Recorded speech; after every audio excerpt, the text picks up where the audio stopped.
Alright, in today's video I'm going to talk about my front lever training program and essentially how I've been structuring my front lever training over the last few months, because I've told you guys that I would do this in past videos. So here I am, you're welcome. Let's dive into today's video.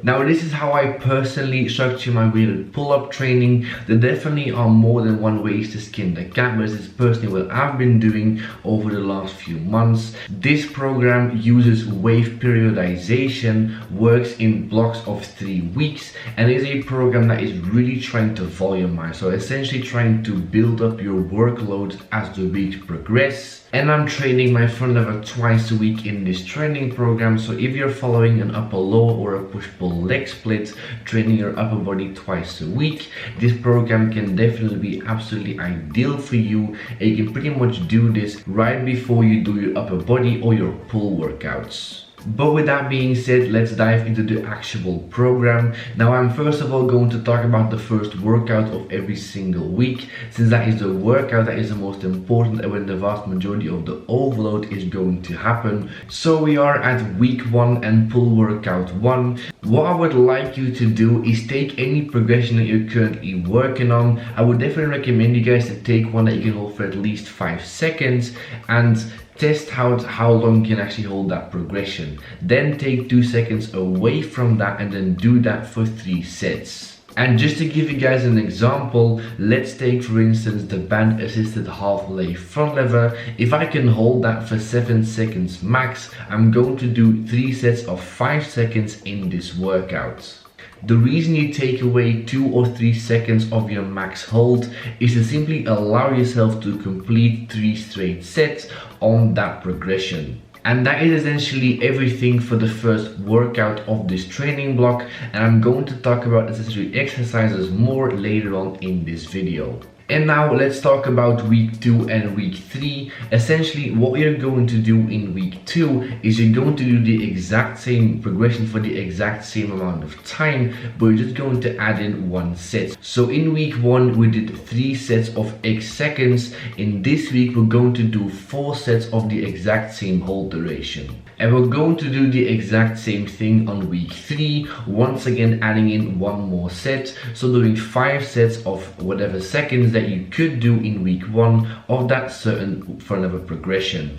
So as you guys can see throughout this program, the hold duration for each set doesn't increase, but the amount of sets increase as the weeks progress. And so that is the way that we're going to increase the workload over time. And after week 3, you're going to once again test your max hold time on that progression. And what you will find is that as the weeks progressed, you now should be able to hold that progression for a couple more seconds. And then what you can do from there is just run this program once again, take a few seconds from your max holds, once again increase the sets throughout 3 weeks, and then simply run that protocol indefinitely. Whenever you reach 5 sets of 10 seconds on a progression, that is when you can actually move to a harder progression where once again the hold duration is going to be lower, and simply build up your hold duration once again by following a program like this. Like I mentioned at the beginning of this video, you're going to train your front lever twice every single week if you're following this program, but actually I've not mentioned that second day until this point in this video. Essentially the second day of every single week is just there to get some more practice in and to accumulate some more hold duration, but it's not going to be programmed like the first workout is.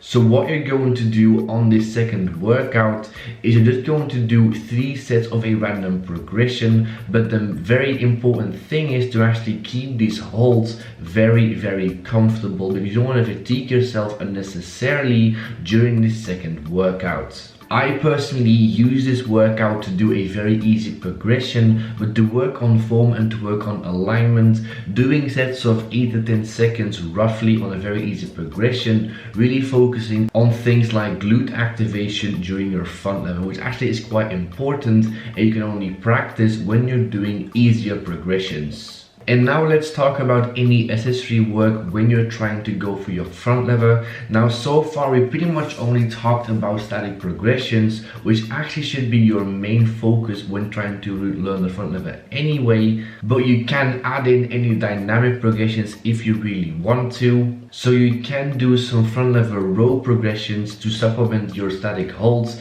like for instance the tucked front lever rows. Now I personally don't do that since my main goal right now isn't the front lever. I'm more bothered about weighted pull-ups, but weighted pull-ups actually has a pretty good carryover effect to your front lever anyway, so I get some carryover to my front lever just by doing my weighted pull-ups. But if you want to do any more front lever row variations, you can definitely add those in right after your static holds before starting off your pull or your upper body workouts. And that is essentially my entire front lever program explained. Not too complicated, but definitely it has been working for me quite well over the last few months. Any more questions, leave it down below in the comment section. And for now, let's actually finish off today's video. So like and subscribe if you guys haven't already. Any more questions, video ideas or advice, leave it down below in the comment section. Thank you guys for watching, and I'll see you guys in the next video. Latest.